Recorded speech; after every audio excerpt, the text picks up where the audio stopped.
আসসালামু আলাইকুম প্রিয় চাকরি প্রত্যাশী ভাই ও বন্ধুদের জন্য আবারও নতুন একটি চাকরির নিয়োগ নিয়ে হাজির হলাম।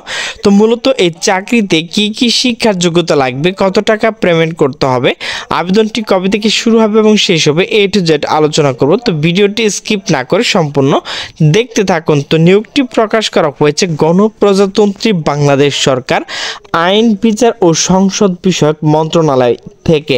তো বিজ্ঞপ্তি আইন বিচার ও সংসদ বিষয়ক মন্ত্রণালয় আইন ও বিচার বিভাগে আওতাধীন জাতীয় আইনগত সহায়তা প্রদান সংস্থা প্রধান কার্যালয় এবং সংস্থার অধীনে supreme court legal aid office ও জেলা লিগ্যাল এইড অফিসসমূহ জন্য নিম্নবর্ণিত শূন্য পদসমূহ নিয়োগের নিমিত্তে নির্ধারিত যোগ্যতা সম্পন্ন বাংলাদেশ প্রকৃত নাগরিক নিকট হতে অনলাইনে এখানে যে ওয়েবসাইট রয়েছে nlaso.taytalk.com.bd এই ওয়েবসাইটে ঢুকে কিন্তু আপনাকে আবেদনটি করতে হবে।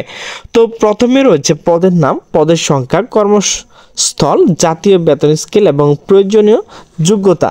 প্রথমে রয়েছে সহকারী মেইনটেন্স ইঞ্জিনিয়ারিং। তো এখানে কিন্তু একজন লোক নেওয়া হবে। তো কর্মসংস্থান হলো ঢাকা। এখানে বেতন হচ্ছে 53,060 টাকা।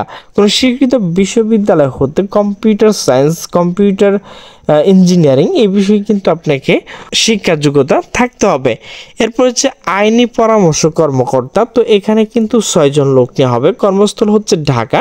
বেতন হচ্ছে 40,000 টাকা। কোনো স্বীকৃত বোর্ড হতে ন্যূনতম দ্বিতীয় শ্রেণী বা সমান সিজিপি স্নাতক ডিগ্রি হতে হবে। এখানে কিন্তু আইন বিষয়ে আপনাকে অভিজ্ঞতা এবং দক্ষতা থাকতে হবে। এরপর হচ্ছে 7 মুদ্রাক্ষরী কাম কম্পিউটার অপারেটর। তো এখানে কিন্তু একজন লোক নেওয়া হবে। এটিও কিন্তু কর্মস্থল হচ্ছে ঢাকা। বেতন হচ্ছে 24,680 টাকা। কোনো স্বীকৃত বোর্ড হতে উচ্চ মাধ্যমিক অর্থাৎ এইচএসসি পাশে আপনি আবেদনটি করতে পারবেন। এখানে কম্পিউটার বিষয়ে অভিজ্ঞতা এবং দক্ষতা থাকতে হবে। এরপর হচ্ছে অফিস সহকারী কাম কম্পিউটার অপারেটর। তো এখানে কিন্তু একজন লোক নিয়ে হবে। কর্মসংস্থা হচ্ছে ঢাকা।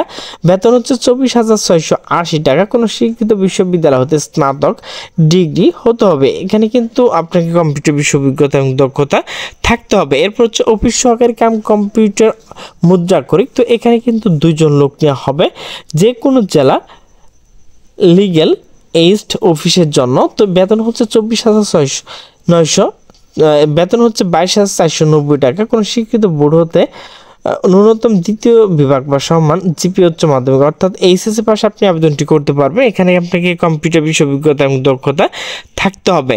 এরপর হচ্ছে বেঞ্চ সহকারী। তো এখানে কিন্তু একজন লোক নেওয়া হবে যে কোনো জেলায়। তো বেতন হচ্ছে 22,490 টাকা। কোনো স্বীকৃত বিশ্ববিদ্যালয় হতে উচ্চ মাধ্যমিক সার্টিফিকেট বা সমান পরীক্ষায় উত্তীর্ণ হতে হবে। যে কোনো স্বীকৃত শিক্ষা বোর্ড হতে মাধ্যমিক স্কুল সার্টিফিকেট অর্থাৎ এসএসসি পাশে আপনি আবেদনটি করতে পারবেন। এখানে কম্পিউটার বিষয় অভিজ্ঞতা এবং দক্ষতা থাকতে হবে। এরপর হচ্ছে অফিস সহায়ক। তো এখানে কিন্তু 5 জন লোক নেওয়া হবে।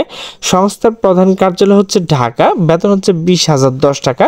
কোনো স্বীকৃত বোর্ড হতে মাধ্যমিক স্কুল সার্টিফিকেট অর্থাৎ এসএসসি পাশে আপনি আবেদনটি করতে পারবেন।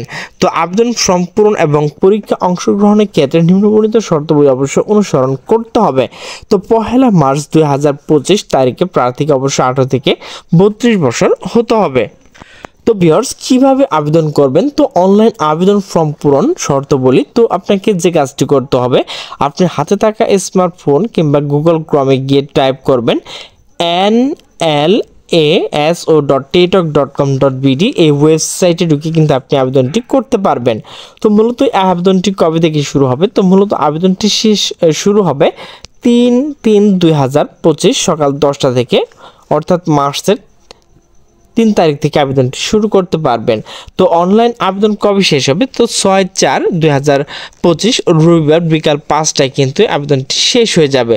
তো প্রিয় চাকরি প্রত্যাশী বিন্দু, তো এখানে কিন্তু আপনাকে ছবি এবং স্বাক্ষর আপলোড করতে হবে। তো ছবির সাইজ হচ্ছে 300x300 পিক্সেল। এর এমবি অবশ্যই 100 কেবি হতে হবে। 300/80 এটি হচ্ছে স্বাক্ষর। এর এমবি অবশ্যই 60 কেবি হতে হবে। তো ভিউয়ার্স কিভাবে টাকা পেমেন্ট করবেন? তো যে কোনো টেলিটক প্রিপেড মোবাইলের মাধ্যমে 2টি SMS করে পরীক্ষার ফি বাবদ 1 থেকে 2 নং ক্রমিকের জন্য 200 টাকা, টেলিটক সার্ভিস চার্জ 23 টাকা সহ মোট 223 টাকা, ক্রমিক 3 থেকে 6 নং পদের জন্য 100 টাকা, টেলিটক সার্ভিস চার্জ 12 টাকা সহ মোট 112 টাকা। ক্রমিক 7 থেকে 8 নং পদের জন্য পরীক্ষা ফি বাবদ 50 টাকা, টেলিটক সার্ভিস চার্জ 6 টাকা সহ মোট 96 টাকা আপনাকে 72 ঘন্টার মধ্যে পেমেন্ট করতে হবে। তো কীভাবে পেমেন্ট করবেন, তো এখানে দেখেন প্রথম SMS রয়েছে, এরপর এখানে দেখেন তৃতীয় SMS রয়েছে। এই দুটি SMS দেখে কিন্তু আপনি নিজে নিজে টাকা পেমেন্ট করতে পারবেন। তো ভিউয়ার্স, আমার ভিডিওটি যদি ভালো লাগে তাহলে অবশ্যই লাইক কমেন্ট শেয়ার করবেন। তো সকলে সুস্থ থাকবেন, ভালো থাকবেন, আল্লাহ হাফেজ।